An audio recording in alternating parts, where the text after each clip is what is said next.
Even चले हमने कहा कि जी बायर ख़त्म हो गया, मार्केट से सारा कुछ हो गया, बट सम हाउ गाड़ियों के ऊपर से ओन नहीं ख़त्म होता. You know like technically speaking my understanding would have been के मैंने इलांट्रा ली थी नवंबर में. सही है. अच्छा, right before this sort of shit was about to hit the fan. And मुझे 26 डेज में डिलीवरी हो गई उसकी जी. उसके बाद और उसमें भी यही हुआ कि जी टूसॉन और वो सारी की सारी तो जस्ट लाइक क्रेजी, आप पूछे भी ना. अभी recently my friends are looking to buy cars. उसके दरमियान में ड्यूटीज़ भी बढ़ गई, प्राइसेस भी बढ़ गई, ज़ाहिर इन्फ्लेशनरी इफेक्ट भी आया हुआ है ओवरऑल कंट्री के अंदर, तो it seems like buying power के ऊपर हिट पड़ी है जी. बट गाड़ियों का या तो बायर है या इन्वेस्टर है या ब्लैक वाला है या क्या वजह है कि अभी भी आप आज जाएँ किसी आप शोरूम चले जाएँ तो वो आपको 6-8 महीने का टाइम देगा जी. और वो आपको उसके ऊपर वही एक ब्लैक मार्केट इस्टेब्लिश हुई भी होगी कि जी 3 लाख 4 लाख 5 लाख रुपए दो और depending on the car size आप उसके ऊपर ओन देकर आगे निकल जाओ. जी. Why have we not been able to cut down on that? What's the problem there? 2-3 चीज़ें यार. अगेन मैं हमेशा कहता हूँ कि it's very easy to blame external factors. मैं भी यहाँ अच्छा बनने के लिए लुक गुड फील फैक्टर के लिए मैं कहूँगी जी बिग 3 का कमाल है और ये गाड़ियों वाले हैं. लोगों का आप किसे पूछेंगे ना, किसी भी कार ट्रेडर वो कहेंगे ये माफिया है और इन्होंने अपने इन्वेस्टर को खुश करना है, इन्होंने अपनी फैक्ट्रियाँ चलानी है. I disagree. मैं ये कहता हूँ कि यार पहले इंटरनल देखो के अंदर क्या है, हम एज ए सोसाइटी क्या है. सो हम वो कौम है जो रमज़ान में केले ब्लैक करते हैं. हम वो कौम है जो रमज़ान में हर वो चीज़ जो रमज़ान की कंज्यूमर में महंगी होगी, ठीक है, काफिर कौमों में सस्ती हो जाएगी, हमारे यहाँ महंगी होगी. हमारे यहाँ कोरोना आएगा तो हमारे यहाँ सैनिटाइज़र महंगा हो जाएगा, हमारे यहाँ मास्क महंगे हो जाएंगे. So as a nation we are hoarders. ठीक है, हम सारे दूसरे को बुरा कह के अपनी बुराई को कम करने की कोशिश करते हैं. सो मैं इसलिए अच्छा नहीं हूँ कि मैं अच्छा हूँ, मैं इसलिए अच्छा हूँ कि जी आप जो है वो मेरे से कम इबादत गुजार हैं. हालांकि ये कोई रिलेटिव वो नहीं है, मैंने अपने हिसाब देने आपने अपना देना है. तो सिमिलरली होता ये है कि आप अपने इर्द गिर्द दोस्तों में देख लें और सर्वे कर लें. I can challenge you out of your friend list of 100 people उसमें 10 लोग ऐसे जरूर होंगे जो गाड़ियाँ बुक करा के बेचते होंगे. और जब गैदरिंग होगी तो वो गवर्नमेंट को भी गालियाँ देंगे, वो ऑटो मैन्युफैक्चरर को भी गालियाँ देंगे और वो कार डीलर को भी चोर कहेंगे. और ख़ुद वो वाइट कॉलर पहन के बाऊ बन के पार्टी भी कर रहे होंगे, बैठे भी होंगे. I know of many people, ख़वातीन को मैं जानता हूँ जो गाड़ियाँ बुक करा के बेचती हैं कि जी ठीक है जी घर पे बैठे हैं तो एक इनकम आ रही है. उसके अंदर लोगों ने उसके अंदर भी फतवे लिए हुए हैं कि ये भी हलाल है. मैं तो ये कहता हूँ किसी का बच्चा गवाह कर लो या गाड़ी ऑन पे बेच लो, एक ही बात है. तो ये एक रीज़न है.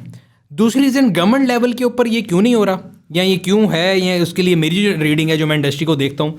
So if I am not sure if you remember और नॉट, 2019 पहला साल था कि गाड़ियों की पाकिस्तान में ऑन ख़त्म हो गए थे. रीज़न क्या था कि नए एंट्रेंट आए, मार्केट में चॉइसेस आई, लोगों ने गाड़ियाँ लेने शुरू की. और वही बात है कि जो टोटल मार्केट साइज़ है उस लिहाज के मुताबिक एकदम गाड़ियाँ ज़्यादा आई. तो बड़े बड़े ब्रांड जो कि बिग 3 में आते हैं, मैंने उनकी गाड़ियाँ रिबेट के साथ ली हुई हैं. रिबेट का मतलब ये है कि ऑन की जगह ऑफ हो गया. राइट. ठीक है, कि आपने गाड़ी ली और साथ आपको डीलर ने कहा कि जी आप ये गाड़ी ले रहे हैं, मैं आपको लाख रुपए जो है रिफंड भी करता हूँ. ये 2019 बता रहा हूँ, ज़्यादा पुरानी बात नहीं.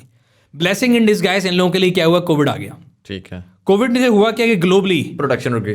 ग्लोबली इनको एक मतलब ना प्रोडक्शन रुक गई. और जब कोविड के बाद मार्केट खुली तो किसी की, मेरी आपकी इनकम कोविड से ऊपर तो नहीं गई.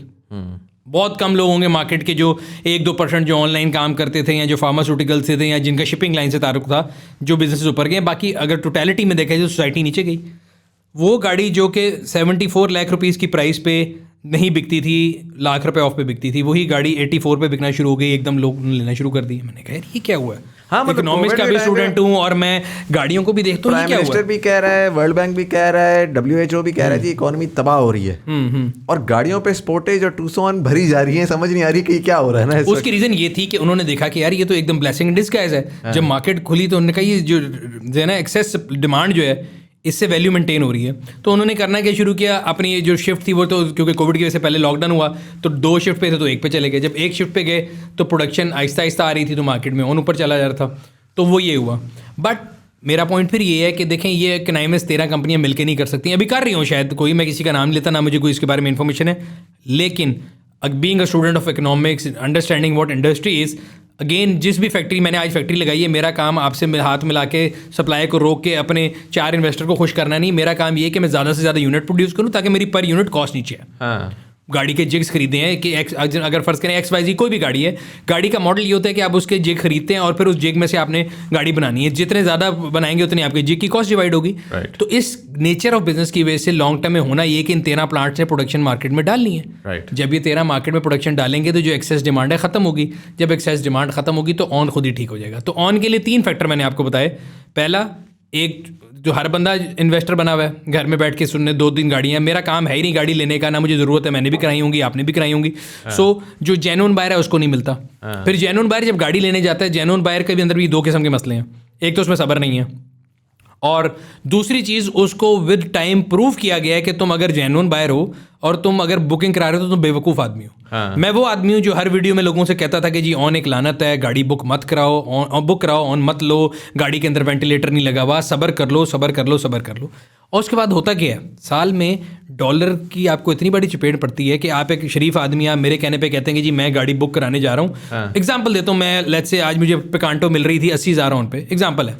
आपने मेरे पास आया, मैंने कहा नहीं यार आप क्यों 80,000 पे आपके पास एक्स्ट्रा है, छोड़ें आप बुक करा लें, कोई इमरजेंसी। आपने कहा नहीं, आपने बुक करा ली।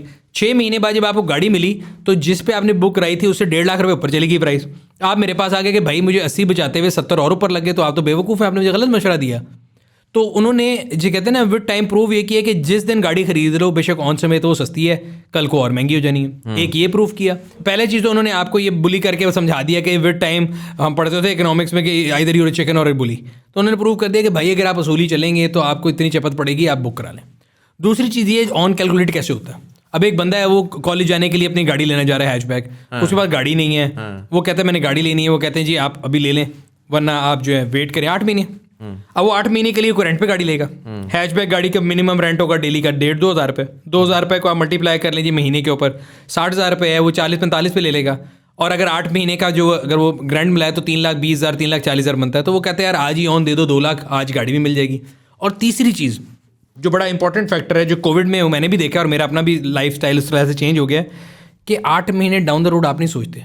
बहुत से ऐसे लोग हैं जो हमारे सामने चले गए, ठीक है, 8 महीने के अंदर अंदर, और आपने कल नहीं देखी। पहले हमें होता था कि यार शायद आनी नहीं है, हमारी नहीं आनी, दूसरे की आनी है। बट कोविड ने आपको थोड़ा इस तरह से हिला दिया कि यू हैव रियलाइज कि यार मौत जो है वो किस टाइम भी आ सकती है। और 8 महीने का टाइम फ्रेम एक ऐसा है कि उसका तो बिल्कुल पता नहीं, तो आज जो ज़िंदगी में मिल रहा है ले लो।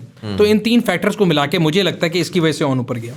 डू यू थिंक गाड़ियाँ दरमियान में अनप्रोडक्टिव खड़ी हुई है बहुत ज़्यादा? ये गाड़ियाँ आ रही हैं, गाड़ियाँ निकल रही हैं इन्वेस्टर की।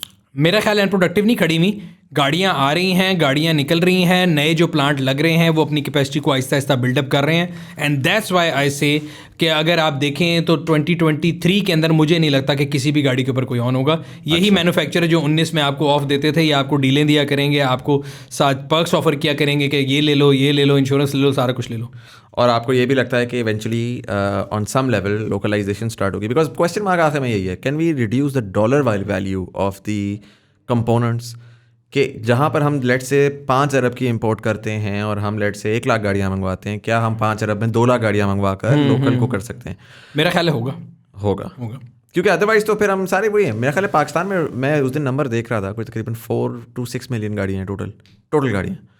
That is less than 2%, 2.5%, abysmal numbers. Like sir मैं आपको इंटरेस्टिंग फैक्ट बताऊं, जब 3 कंपनी थी तभी पाकिस्तान की ऑटो मैन्युफैक्चरिंग जो टोटल बनाती थी 2 लाख गाड़ियाँ थी और 13 भी 2 लाख बना रहे हैं। What why? ये मार्केट साइज देखें, डिपेंड करता है ना।